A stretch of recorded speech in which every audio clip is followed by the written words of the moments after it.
Hello, my name is Chris Jackson and I am a farmer at Jenny Jack Farm in Pine Mountain, Georgia. Today I'm going to talk to you about how we integrate a small herd of pigs into our vegetable operation via a camping hut built on skids we refer to as the Hogstel. Traditionally, we buy 5 winged piglets in February and we raise them inside the movable Hogstel for 2 to 3 months. Once they get a little older and bigger, we move them to quarter-acre paddocks in the pasture, and we move them less often using electric polywire. The movable Hogstel provides the pigs with everything they cherish in life. First, it provides the pigs with protection from the sunlight, from pounding rain, and from those late winter, early spring cold spells. And because the Hogstel is moved every day, the pigs receive fresh new forage, which is a staple in their diet. One of the main advantages to constructing a Hogstel is how inexpensive it is to build.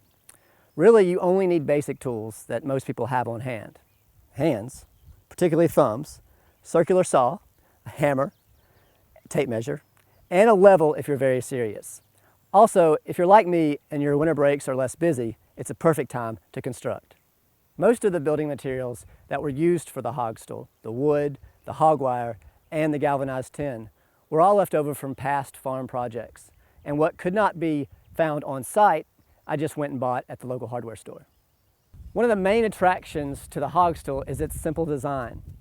Now, as with any building project, you want to start out with a very strong, durable foundation. Now, what I did with our foundation is I happen to have some treated 2x6s on site. So I used that as my base. And I also had some 3/4 inch treated fence boards. So I nailed those fence boards on top of the 2x6 to create my foundation. You have to remember that this wood is going to be in close contact constantly with the ground. So the wood either needs to be treated or rot resistant. From there, you can build up using 2x6 or 2x4 studs like any other barn or house. For the roof, I wanted to buy brand new tin in order to offer maximum protection to the pigs. You'll also notice that I put a slight slant in the roof so that the water would roll off the back. Now my watering system starts here with this elevated 5-gallon bucket. Below, at the bottom of the bucket, I have a bulkhead fitting and a 3/4 inch spigot attached to the fitting. When the spigot is open, water travels from the bucket down the hose and all the way to the bottom where the pig nipple holds the water until the pigs suckle. We move the Hogstel by attaching its chain to the back of the tractor. Now this chain is attached to the back of the Hogstel by taking the hook and placing it inside a 4-inch eye hook.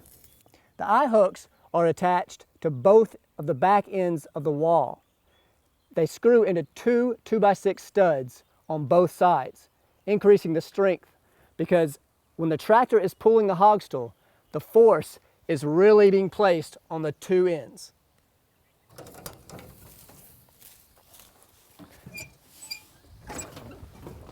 When the weaned piglets first arrive, it's a 2-person job. One person drives the tractor and the other person stands next to the Hogstel and makes sure that the pigs are progressing along with the tractor.